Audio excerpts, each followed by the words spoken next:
ਸਤਿ ਸ਼੍ਰੀ ਅਕਾਲ ਵਿਦਿਆਰਥੀਓ, ਜਿਵੇਂ ਕਿ ਤੁਹਾਨੂੰ ਪਤਾ ਹੈ ਕਿ ਪੰਜਾਬ ਪੁਲਿਸ ਦੇ ਵਿੱਚ ਨਵੀਂ ਵੈਕੈਂਸੀਜ਼ ਆ ਚੁੱਕੀਆਂ ਨੇ, ਤਾਂ ਉਸ ਦੇ ਬਾਰੇ ਅੱਜ ਗੱਲ ਕਰਾਂਗੇ ਆਪਾਂ।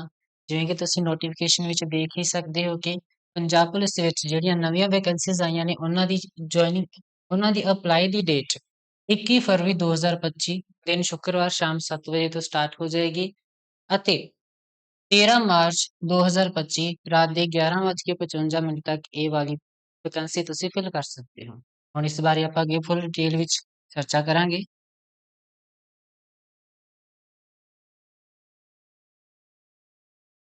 ਇਹਨਾਂ ਦੇ ਵਿੱਚ ਟੋਟਲ ਡਿਸਟ੍ਰਿਕਟ ਕੇਡਰ ਅਤੇ ਆਰਮ ਕੇਡਰ ਦੇ ਵਿੱਚ 1746 ਵੈਕੈਂਸੀਜ਼ ਆਈਆਂ ਹਨ, ਜਿਨ੍ਹਾਂ ਵਿੱਚੋਂ ਡਿਸਟ੍ਰਿਕਟ ਕੇਡਰ ਦੇ ਵਿੱਚ ਟੋਟਲ 1261 ਵੈਕੈਂਸੀਜ਼ ਹਨ।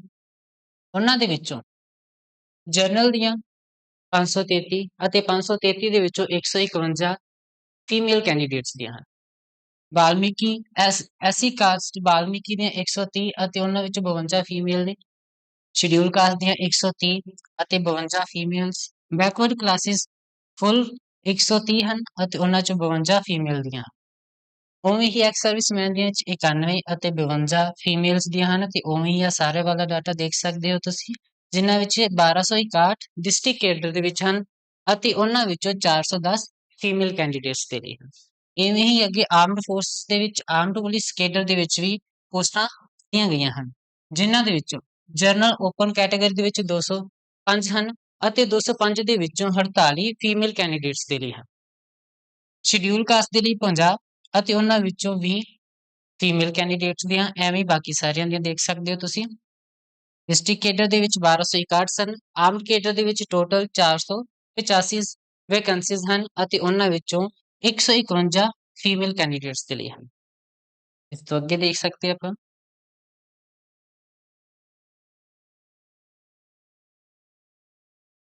ਇਸ ਤੁਹਾਨੂੰ ਕੁਝ ਵੀ ਦੇਖਣ ਦੀ ਜ਼ਰੂਰਤ ਨਹੀਂ ਹੈਗੀ, ਇਹਦੇ 'ਚ ਆਪਣੇ ਕੰਮ ਦੀ ਕੋਈ ਵੀ ਗੱਲ ਨਹੀਂ ਹੈ। ਹਾਂ, ਪੇ ਸਕੇਲ ਜ਼ਰੂਰੀ ਹੈ। ਪੇ ਸਕੇਲ ਹੈ ਕਾਂਸਟੇਬਲ ਦੇ ਲਈ 19,900 ਪੇ ਸਕੇਲ ਹੈ, ਜਿਹੜਾ ਕਿ ਹਰ ਮਹੀਨੇ ਦਿੱਤਾ ਜਾਏਗਾ। ਇਹਦੇ ਵਿੱਚ 3 ਸਾਲ ਦਾ ਪ੍ਰੋਬੇਸ਼ਨਲ ਪੀਰੀਅਡ ਹੁੰਦਾ ਹੈ, ਜਿੰਦੇ ਦੌਰਾਨ ਤੁਹਾਨੂੰ 19,900 ਹੀ ਪੇ ਸਕੇਲ ਦਿੱਤਾ ਜਾਏਗਾ। ਨੈਸ਼ਨੈਲਿਟੀ ਦੇਖ ਸਕਦੇ ਹੋ, ਤੁਹਾਨੂੰ ਇੰਡੀਆ ਦੇ ਸਿਟੀਜ਼ਨ ਹੋਣੇ ਚਾਹੀਦੇ ਹੋ, ਤੁਹਾਡੇ ਕੋਲ ਕੋਈ ਗ੍ਰੀਨ ਕਾਰਡ ਨਹੀਂ ਹੋਣਾ ਚਾਹੀਦਾ। ਐਲੀਜੀਬਿਲਿਟੀ ਮਿਨੀਮਮ ਏਜ 1 ਜਨਵਰੀ 2025 ਤੱਕ ਤੁਸੀਂ 18 ਸਾਲ ਦੇ ਹੋਣੇ ਚਾਹੀਦੇ ਅਤੇ ਮੈਕਸਿਮਮ ਏਜ 1 ਜਨਵਰੀ 2025 ਤੱਕ 28 ਸਾਲ ਦੇ ਹੋਣੇ ਚਾਹੀਦੇ। ਇਸ ਤੋਂ ਇਲਾਵਾ ਸ਼ਡਿਊਲ ਕਾਸਟ ਅਤੇ BC ਵਾਲਿਆਂ ਨੂੰ ਏਜ ਦੇ ਵਿੱਚ ਰਿਲੈਕਸੇਸ਼ਨ ਮਿਲਦਾ ਹੈ, ਜਿੰਦੇ ਵਿੱਚ 5 ਸਾਲ ਦਾ ਰਿਲੈਕਸੇਸ਼ਨ ਹੋਏਗਾ ਤੇ ਤੁਸੀਂ 33 ਸਾਲ ਦੀ ਉਮਰ ਤੱਕ ਇਹ ਵਾਲੀ ਪੋਸਟ ਨੂੰ ਭਰ ਸਕਦੇ ਹੋ। ਐਜੂਕੇਸ਼ਨ ਕੁਆਲੀਫਿਕੇਸ਼ਨਸ ਬਹੁਤ ਹੀ ਮਹੱਤਵਪੂਰਨ ਹੈ। ਇਸ ਦੇ ਵਿੱਚ ਸਭ ਦੇ ਲਈ ਕਾਂਸਟੇਬਲ ਦਾ ਡਿਸਟ੍ਰਿਕਟ ਤੇ ਆਰਮਡ ਕੇਡਰ ਦੇ ਲਈ +2 ਹੋਣੀ ਚਾਹੀਦੀ ਹੈ ਤੁਹਾਡੇ ਕੋਲੇ ਕਿਸੇ ਵੀ ਐਜੂਕੇਸ਼ਨ ਬੋਰਡ ਯੂਨੀਵਰਸਿਟੀ ਵਿੱਚੋਂ। ਜ਼ਿਆਦਾਤਰ PSSS ਵੀ ਪੰਜਾਬ ਸਕੂਲ ਐਜੂਕੇਸ਼ਨ ਬੋਰਡ ਦਾ ਹੀ ਹੁੰਦਾ ਹੈ। ਅਗਰ ਤੁਸੀਂ ਐਕਸ ਸਰਵਿਸਮੈਨ ਹੋ ਤਾਂ ਤੁਹਾਡੇ ਲਈ ਮਿਨੀਮਮ ਕੁਆਲੀਫਿਕੇਸ਼ਨ ਮੈਟ੍ਰਿਕੂਲੇਸ਼ਨ ਹੋਏਗੀ, 10ਵੀਂ ਪੱਧਰ ਦੀ ਗ੍ਰੈਜੂਏਸ਼ਨ ਕੁਆਲੀਫਿਕੇਸ਼ਨ ਹੋਣੀ ਚਾਹੀਦੀ ਹੈ। ਇਹ ਵਾਲੀ ਕੁਆਲੀਫਿਕੇਸ਼ਨ 1 ਜਨਵਰੀ 2025 ਤੱਕ ਤੁਹਾਡੇ ਕੋਲੇ ਹੋਣੀ ਚਾਹੀਦੀ ਹੈ। ਇਸ ਤੋਂ ਬਾਅਦ ਪੇਪਰ ਪਾਸ ਹੋਣ ਤੋਂ ਬਾਅਦ ਤੁਹਾਡੇ ਕੋਲੇ ਹਾਈਟ ਦਾ ਤੁਹਾਡਾ ਮੇਜ਼ਰਮੈਂਟ ਹੋਏਗਾ, ਜਿਹਦੇ ਵਿੱਚ ਮੇਲ ਕੈਂਡੀਡੇਟ ਦੇ ਲਈ 5 ਫੁੱਟ 7 ਇੰਚ ਅਤੇ ਫੀਮੇਲ ਕੈਂਡੀਡੇਟ ਲਈ 5 ਫੁੱਟ 2 ਇੰਚ ਦੀ ਹਾਈਟ ਰੱਖੀ ਗਈ।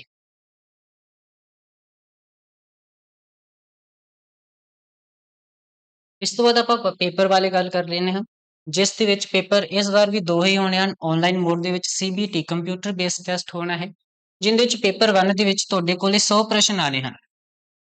100 ਪ੍ਰਸ਼ਨ, ਹਰੇਕ ਪ੍ਰਸ਼ਨ ਦਾ 1 ਨੰਬਰ ਹੁੰਦਾ ਹੈ। ਇਸ ਵਿੱਚ ਕੋਈ ਵੀ ਨੈਗੇਟਿਵ ਮਾਰਕਿੰਗ ਨਹੀਂ ਹੁੰਦੀ, ਨੋ ਨੈਗੇਟਿਵ ਮਾਰਕਿੰਗ ਹੈ। ਕੋਈ ਵੀ ਨੈਗੇਟਿਵ ਮਾਰਕਿੰਗ ਨਹੀਂ, ਮਤਲਬ ਕਿ ਤੁਹਾਡਾ ਪ੍ਰਸ਼ਨ ਗਲਤ ਹੋਣ ਦੇ ਤੌਰ ਤੇ ਇੱਕ ਵੀ ਪ੍ਰਸ਼ਨ ਦਾ ਉੱਤਰ ਨਹੀਂ ਕੱਟਿਆ ਜਾਏਗਾ। ਉਸ ਤੋਂ ਬਾਅਦ ਪੇਪਰ ਜਿਹੜਾ ਸੈਕਿੰਡ ਹੋਏਗਾ, ਸੈਕਿੰਡ ਪੇਪਰ ਦੇ ਵਿੱਚ ਇਹ ਕੁਆਲੀਫਿਕੇਸ਼ਨ ਵਾਲਾ ਕੁਆਲੀਫਾਈ ਕਰਨਾ ਹੋਏਗਾ ਤੁਸੀਂ, ਜਿਹਦੇ ਵਿੱਚ 50 ਕੁਐਸਚਨ ਹੋਣਗੇ ਅਤੇ ਮਿਨੀਮਮ ਤੁਸੀਂ 50% ਮਾਰਕਸ ਲੈਣੇ ਨੇ। ਭਾਵ ਕਿ 50 ਦੇ ਵਿੱਚੋਂ ਅਗਰ ਤੁਹਾਡੇ 25 ਨੰਬਰ ਆ ਗਏ ਤਾਂ ਤੁਸੀਂ ਸੈਕਿੰਡ ਪੇਪਰ ਨੂੰ ਕੁਆਲੀਫਾਈ ਕਰ ਸਕਦੇ ਹੋ। ਅਗਰ ਜੇਕਰ ਤੁਹਾਡਾ ਇਹ ਕੁਆਲੀਫਾਈ ਨਹੀਂ ਹੋਏਗਾ ਤਾਂ ਤੁਹਾਡੇ ਫਸਟ ਪੇਪਰ ਦੇ ਕੋਈ ਵੀ ਨੰਬਰ ਕਾਊਂਟ ਨਹੀਂ ਕੀਤੇ ਜਾਣਗੇ, ਤੁਹਾਨੂੰ ਐਲੀਜੀਬਲ ਨਹੀਂ ਮੰਨਿਆ ਜਾਏਗਾ। ਇਸ ਤੋਂ ਬਾਅਦ ਸਿਲੇਬਸ ਬਾਰੇ ਗੱਲ ਕਰ ਲੈਂਦੇ ਆਪਾਂ।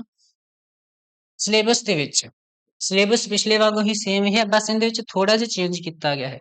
ਸਭ ਤੋਂ ਪਹਿਲਾਂ ਜੀਕੇ ਦਾ, ਜੀਕੇ ਦੇ 35 ਕੁਐਸਚਨ ਆਣੇ ਹਨ।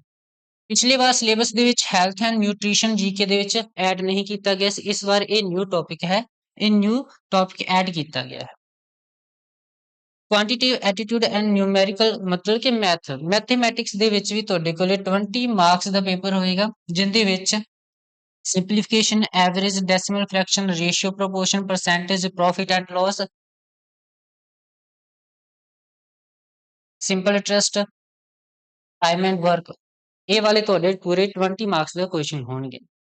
ਫਿਰ ਰੀਜ਼ਨਿੰਗ ਦੇ ਵੀ 20 ਮਾਰਕਸ ਨੇ, ਜਿਨ੍ਹਾਂ ਵਿੱਚ number and letter series, sequencing, statement and conclusion, pattern completion, order and reasoning, direction and distance, relationship problem.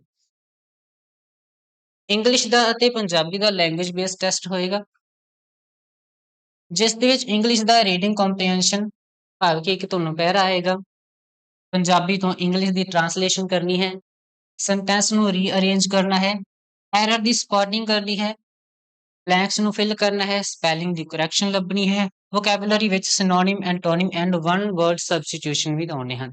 ਇਹ ਟੋਟਲ 10 ਮਾਰਕਸ ਦੀ ਆਏਗੀ। ਉਵੇਂ ਹੀ 10 ਨੰਬਰ ਦੀ ਤੁਹਾਨੂੰ ਪੰਜਾਬੀ ਵੀ ਆਉਣੀ ਹੈ, ਜਿਸ ਵਿੱਚ ਸ਼ੁੱਧ ਅਸ਼ੁੱਧ, ਸਮਾਨਾਰਥਕ ਵਿਰੋਧੀ ਸ਼ਬਦ, ਮੁਹਾਵਰੇ, ਅੰਗਰੇਜ਼ੀ ਤੋਂ ਪੰਜਾਬੀ ਅਨੁਵਾਦ, ਬਹੁਤੇ ਸ਼ਬਦਾਂ ਦੀ ਥਾਂ ਇੱਕ ਸ਼ਬਦ, ਅਣਡਿੱਠਾ ਪੈਰਾ। ਇਸ ਤੋਂ ਬਾਅਦ 5 ਨੰਬਰ ਦਾ ਕੰਪਿਊਟਰ ਆਉਂਦਾ ਹੈ। ਇਸ ਕੰਪਿਊਟਰ ਦੇ ਸਿਲੇਬਸ ਵਿੱਚ 5 ਨੰਬਰ ਨੇ, ਜਿਸ ਵਿੱਚ fundamentals of computer, MS word, MS PowerPoint, internet, world wide web, web search, email, mobile phones. ਇਸ ਤੋਂ ਬਾਅਦ ਜਿਹੜਾ ਤੁਹਾਡਾ ਪੇਪਰ ਸੈਕਿੰਡ ਹੈ, ਇਸ ਨੂੰ ਤੁਸੀਂ ਕੁਆਲੀਫਾਈ ਕਰਨਾ ਹੈਗਾ। ਜਿਵੇਂ ਆਪਾਂ ਪਹਿਲੇ ਹੀ ਗੱਲ ਕਰ ਚੁੱਕੇ ਹਾਂ ਕਿ 50 ਦੇ ਵਿੱਚੋਂ 25 ਨੰਬਰ ਲੈਣੇ ਜ਼ਰੂਰੀ ਹਨ। ਅਗਰ ਤੁਹਾਡੇ 25 ਨੰਬਰ ਨਹੀਂ ਆਉਂਦੇ ਤਾਂ ਤੁਸੀਂ ਇਸ ਪੋਸਟ ਦੇ ਲਈ ਕੁਆਲੀਫਾਈ ਨਹੀਂ ਕਰ ਸਕਦੇ। ਆਪਾਂ ਪਹਿਲੇ ਵੀ ਗੱਲ ਕਰ ਚੁੱਕੇ ਹਾਂ ਕਿ ਇਸ ਪੇਪਰ ਦੇ ਵਿੱਚ ਕਿਸੇ ਵੀ ਤਰ੍ਹਾਂ ਦੀ ਕੋਈ ਵੀ ਨੈਗੇਟਿਵ ਮਾਰਕਿੰਗ ਨਹੀਂ ਹੈ। ਤੁਹਾਨੂੰ ਇਸ ਦੇ ਵਿੱਚ ਕੁਐਸਚਨ ਨੂੰ ਗਲਤ ਕਰਨ ਦੀ ਕੋਈ ਵੀ ਪੈਨਲਟੀ ਨਹੀਂ ਭਰਨੀ ਪਏਗੀ। ਨੋਰਮਲਾਈਜੇਸ਼ਨ ਦਾ ਵੀ ਅੱਗੇ ਪ੍ਰਬੰਧ ਕੀਤਾ ਗਿਆ ਇਹਨਾਂ ਦੁਆਰਾ। ਮਿਨੀਮਮ ਮਾਰਕਸ ਦੇ ਵਿੱਚ ਤੁਹਾਨੂੰ ਘੱਟੋ ਘੱਟ 35% ਮਾਰਕਸ ਲੈਣੇ ਜ਼ਰੂਰੀ ਹਨ। ਜੇਕਰ ਤੁਸੀਂ ਬੈਕਵਰਡ, ਸ਼ਡਿਊਲ ਕਾਸਟ ਜਾਂ ਇਕਨੋਮਿਕਲ ਵੀਕਰ ਸੈਕਸ਼ਨ ਕਾਸਟ ਦੇ ਨਾਲ ਸੰਬੰਧ ਰੱਖਦੇ ਹੋ। ਅਗਰ ਤੁਸੀਂ ਪੇਪਰ ਸੈਕਿੰਡ ਦੇ ਵਿੱਚੋਂ 50% ਮਾਰਕਸ ਨਹੀਂ ਲੈਂਦੇ ਤਾਂ ਤੁਸੀਂ ਨੈਕਸਟ ਸਟੇਜ ਦੇ ਲਈ ਸਿਲੈਕਟ ਨਹੀਂ ਹੋਵੋਗੇ। ਉਸ ਦੇ ਲਈ ਤੁਹਾਨੂੰ 50% ਮਾਰਕਸ ਲੈਣੇ ਹੀ ਜ਼ਰੂਰੀ ਹਨ।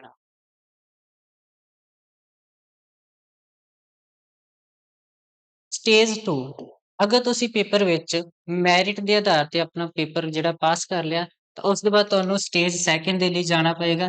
ਇਹ ਸਟੇਜ ਸੈਕਿੰਡ ਦੇ ਲਈ ਕੀ ਹੋਏਗਾ? ਇਸ ਦੇ ਵਿੱਚ ਤੁਹਾਡਾ ਫਿਜ਼ੀਕਲ ਟੈਸਟ ਹੋਏਗਾ, ਜਿਸ ਵਿੱਚ ਸਕਰੀਨਿੰਗ ਹੋਏਗੀ ਤੇ ਮੇਜ਼ਰਮੈਂਟ ਹੋਏਗੀ। ਫਿਜ਼ੀਕਲ ਟੈਸਟ ਦੇ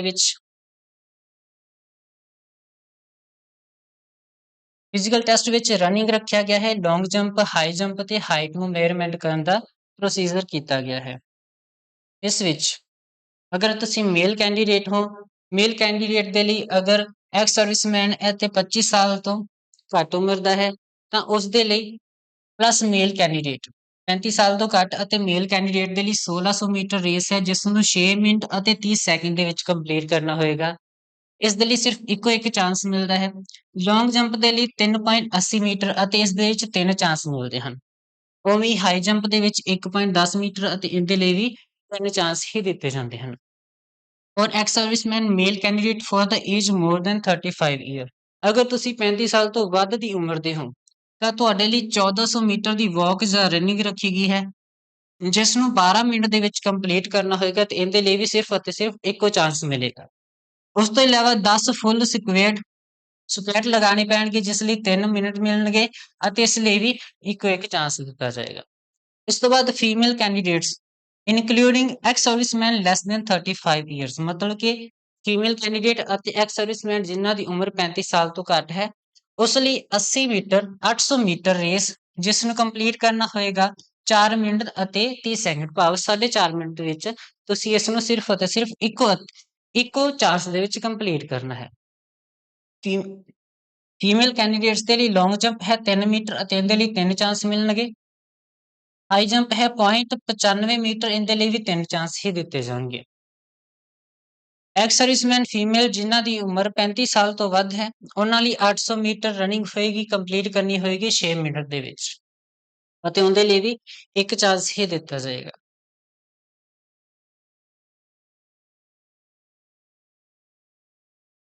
ਸੈਕਿੰਡ ਸਟੇਜ ਦੇ ਲਈ ਹਾਈਟ ਨੂੰ ਵੀ ਮੰਨਿਆ ਜਾਏਗਾ। ਹਾਈਟ ਵੀ ਤੁਹਾਡੀ ਮੇਅਰਮੈਨ ਕੀਤੀ ਜਾਏਗੀ, ਜਿਵੇਂ ਕਿ ਆਪਾਂ ਪਹਿਲੇ ਕੀਤੀ ਕਿ ਮੇਲ ਕੈਂਡੀਡੇਟ ਦੇ ਲਈ 5.7 ਫੁੱਟ ਹੋਣੀ ਚਾਹੀਦੀ ਹੈ ਅਤੇ ਫੀਮੇਲ ਦੇ ਲਈ 5.2 ਫੁੱਟ ਹੋਣੀ ਚਾਹੀਦੀ ਹੈ।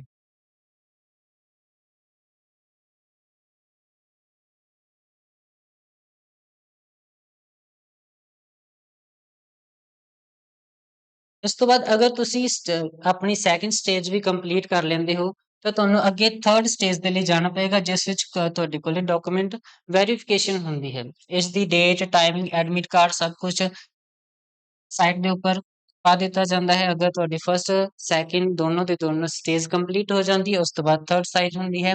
ਇਸ ਵਿੱਚ ਕੋਈ ਵੀ ਅਦਰ ਆਇਡੈਂਟੀ ਪ੍ਰੂਫ ਸ਼ੈਲ ਵੀ ਐਡਮਿਸਿਬਲ ਹੁੰਦਾ ਹੈ। ਕਿਸੇ ਵੀ ਤਰ੍ਹਾਂ ਦਾ ਹੋਰ ਵੀ ਤੁਹਾਨੂੰ ਐਡਮਿਟ ਆਇਡੈਂਟੀ ਪ੍ਰੂਫ ਨਹੀਂ ਜਾਣ ਦਿੱਤਾ ਜਾਏਗਾ। ਇਸ ਦੇ ਲਈ ਕਿਹੜੇ-ਕਿਹੜੇ ਤੁਹਾਨੂੰ ਚਾਹੀਦੇ ਨੇ? ਜਿਹੜੇ ਆਪਾਂ ਨੂੰ ਡਾਕੂਮੈਂਟ ਚਾਹੀਦੇ ਉਹਨਾਂ ਬਾਰੇ ਦੇਖਦੇ ਹਾਂ।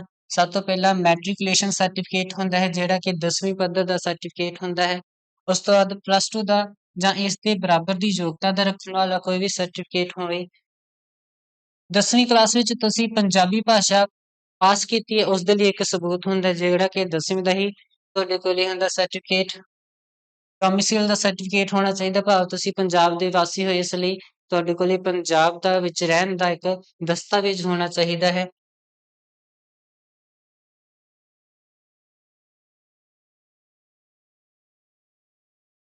ਇਸ ਲਈ ਤੁਹਾਨੂੰ ਨੋ ਆਬਜੈਕਸ਼ਨ ਸਰਟੀਫਿਕੇਟ NOC ਵੀ ਚਾਹੀਦਾ, ਹੈਡ ਆਫ ਦਾ department office concerned. No NOC ਵੀ ਚਾਹੀਦਾ ਹੈ। Merit list. ਇਸ ਤੋਂ ਬਾਅਦ ਜਦੋਂ ਤੁਸੀਂ ਤਿੰਨੋਂ ਦੀ ਤਿੰਨੋਂ ਸਟੇਜ ਪਾਸ ਕਰ ਲੈਂਦੇ ਹੋ, ਤਾਂ ਚੌਥੀ ਸਟੇਜ ਮੈਰਿਟ ਲਿਸਟ ਦੀ ਹੁੰਦੀ ਹੈ, ਜਿਸ ਵਿੱਚ ਮੈਰਿਟ ਨਿਰਧਾਰਿਤ ਕੀਤੀ ਜਾਂਦੀ ਹੈ ਅਤੇ ਉਸ ਮੈਰਿਟ ਤੋਂ ਉੱਪਰ ਵਾਲੇ ਸਾਰੇ ਵਿਦਿਆਰਥੀਆਂ ਨੂੰ ਐਲੀਜੀਬਲ ਕਰ ਦਿੱਤਾ ਜਾਂਦਾ ਹੈ ਕਿ ਤੁਸੀਂ ਹੁਣ ਜੁਆਇਨਿੰਗ ਦੇ ਆ ਸਕਦੇ ਹੋ।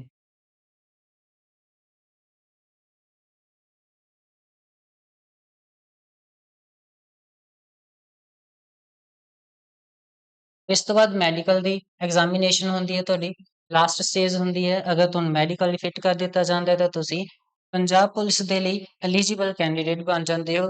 ਤੁਹਾਨੂੰ ਪੰਜਾਬ ਪੁਲਿਸ ਦੀ ਵਰਦੀ ਦੇ ਦਿੱਤੀ ਜਾਂਦੀ ਹੈ। ਇਸ ਤੋਂ ਬਾਅਦ ਆਪਾਂ ਫੀਸ ਦਾ ਦੇਖ ਲੈਂਦੇ ਹਾਂ। ਫੀਸ ਕੀ ਰੱਖੀ ਗਈ ਹੈ? ਜਨਰਲ ਕੈਂਡੀਡੇਟਸ ਦੇ ਲਈ ਐਪਲੀਕੇਸ਼ਨ ਫੀ 550 ਰੁਪਏ ਹੈ ਅਤੇ ਐਗਜ਼ਾਮੀਨੇਸ਼ਨ ਫੀ 650 ਰੁਪਏ ਹੈ, ਭਾਵ ਤੁਹਾਨੂੰ ਟੋਟਲ 1200 ਰੁਪਏ ਦੀ ਫੀਸ ਭਰਨੀ ਪਏਗੀ। ਐਕਸ ਸਰਵਿਸਮੈਨ ਉਹਨਾਂ ਦੇ ਲਈ 500 ਐਪਲੀਕੇਸ਼ਨ ਫੀਸ ਹੈ ਅਤੇ ਐਗਜ਼ਾਮੀਨੇਸ਼ਨ ਫੀਸ ਇਹਨਾਂ ਲਈ ਕੋਈ ਵੀ ਨਹੀਂ ਹੈ। ਇਹਨਾਂ ਨੂੰ ਟੋਟਲ 500 ਰੁਪਏ ਦੀ ਫੀਸ ਭਰਨੀ ਪਏਗੀ। SC ST ਅਤੇ ਆਲ ਸਟੇਟ ਅਦਰ ਬੈਕਵਰਡ ਕਲਾਸਿਸ ਮਤਲਬ ਕਿ BC ਤੇ SC ST ਦੇ ਲਈ 550 ਰੁਪਏ ਐਪਲੀਕੇਸ਼ਨ ਫੀਸ ਹੈ ਅਤੇ 150 ਰੁਪਏ ਐਗਜ਼ਾਮੀਨੇਸ਼ਨ ਫੀਸ, ਭਾਵ ਇਹਨਾਂ ਨੂੰ ਟੋਟਲ 700 ਰੁਪਏ ਫੀਸ ਦਾ ਦੇਣਾ ਪਏਗਾ।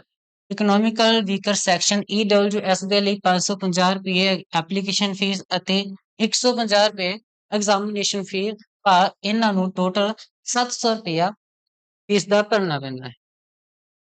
ਅਤੇ ਮੋਡ ਆਫ ਪੇਮੈਂਟ ਦੇਖ ਸਕਦੇ ਹੋ ਤੁਸੀਂ ਕਿ ਕਿਸ ਤਰੀਕੇ ਨਾਲ ਆਪਾਂ ਪੇਮੈਂਟ ਫੀ ਨੂੰ ਆਪਾਂ ਭਰਨਾ ਹੈ। Candidate are required to make online payments of required fee, no other fee payments mode shall be considered, ਭਾਵ ਕਿ ਆਪਾਂ ਜਿਹੜੀ ਫੀਸ ਹੈ ਇਸ ਨੂੰ ਆਨਲਾਈਨ ਹੀ ਭਰਨਾ ਹੈ, ਚਾਹੇ ਤੁਸੀਂ ਉਹ UPI ਦੇ ਨਾਲ ਭਰੋ, ਆਪਣੇ ਡੈਬਿਟ ਕਾਰਡ ਦੇ ਨਾਲ ਭਰੋ, ਚਾਹੇ ਤੁਸੀਂ ਇਸ ਨੂੰ ਗੂਗਲ ਪੇ ਦੇ ਨਾਲ ਭਰੋ।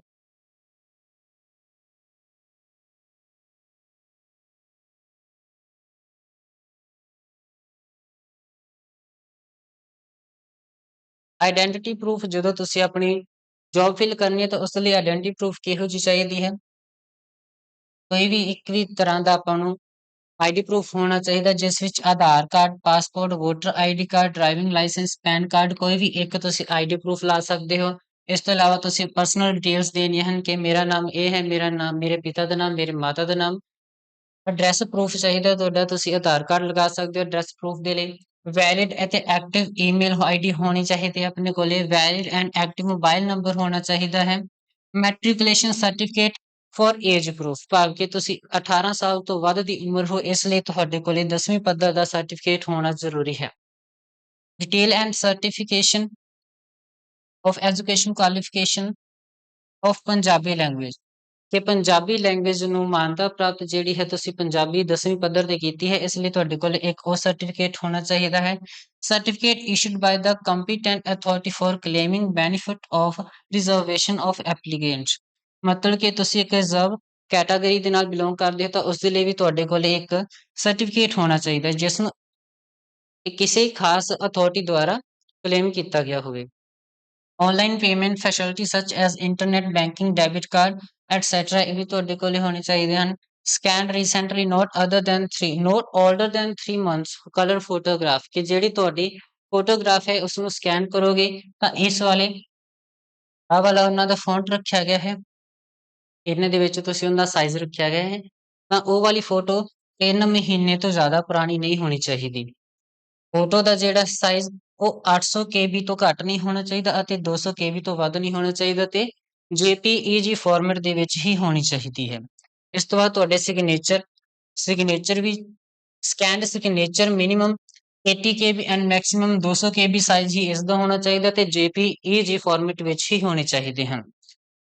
ਇਸ ਤੋਂ ਬਾਅਦ ਕੀ ਹੈ, candidate should fill all details including the cadre applying category correctly in the online application form, submit for the same only after ensuring that all the particular details are correctly reflected in it. No required online or offline or any change in the application form after you submit shall be entertained however of fresh of, ਮਤਲਬ ਕਿ ਜਿਹੜੀ ਵੀ ਤੁਸੀਂ ਆਪਣੀ application ਦੇ ਵਿੱਚ details ਦੇਣੀ ਉਹਦੇ ਵਿੱਚ ਕੋਈ ਵੀ ਗਲਤੀ ਨਹੀਂ ਹੋਣੀ ਚਾਹੀਦੀ, ਕਿਸੇ ਵੀ ਪ੍ਰਕਾਰ ਦੀ। ਤੁਹਾਡਾ ਨੇਮ, ਤੁਹਾਡਾ ਕੈਡਰ, ਤੁਹਾਡੀ ਕਾਸਟ, ਕਿਸੇ ਵੀ ਪ੍ਰਕਾਰ ਦੀ ਉਸ ਵਿੱਚ ਤੁਸੀਂ ਗਲਤੀ ਨਹੀਂ ਕਰਨੀ। ਅਗਰ ਤੁਸੀਂ ਇਹ ਗਲਤੀ ਕਰਦੇ ਤਾਂ ਉਸ ਨੂੰ ਸੁਧਾਰਨ ਦਾ ਇੱਕ ਵੀ ਮੌਕਾ ਨਹੀਂ ਦਿੱਤਾ ਜਾਏਗਾ। In a case of submit more than one application only the latest application submit by the candidate shall be considered, ਜੇਕਰ ਤੁਸੀਂ ਇੱਕ ਤੋਂ ਜ਼ਿਆਦਾ ਐਪਲੀਕੇਸ਼ਨ ਨੂੰ ਸਬਮਿਟ ਕਰਦੇ ਹੋ ਤਾਂ ਤੁਹਾਡੀ ਸਿਰਫ ਉਹੀ ਐਪਲੀਕੇਸ਼ਨ ਨੂੰ ਮੰਨਿਆ ਜਾਏਗਾ ਜਿਹੜੀ ਕਿ ਤੁਸੀਂ ਰੀਸੈਂਟਲੀ ਅਪਲੋਡ ਕੀਤੀ ਹੈ, ਰੀਸੈਂਟਲੀ ਜਿਸ ਲਈ ਤੁਸੀਂ ਅਪਲਾਈ ਕੀਤਾ ਹੈ।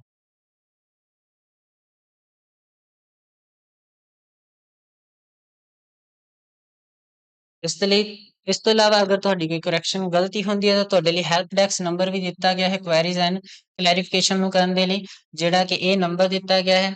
ਇਸ ਨੂੰ ਸ਼ੁਰੂ ਕਰ ਦਿੱਤਾ ਜਾਏਗਾ 7 ਫਰਵਰੀ 2025 ਨੂੰ।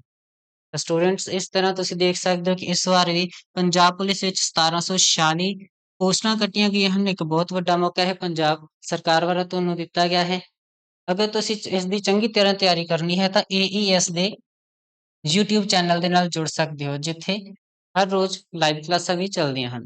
Thank you.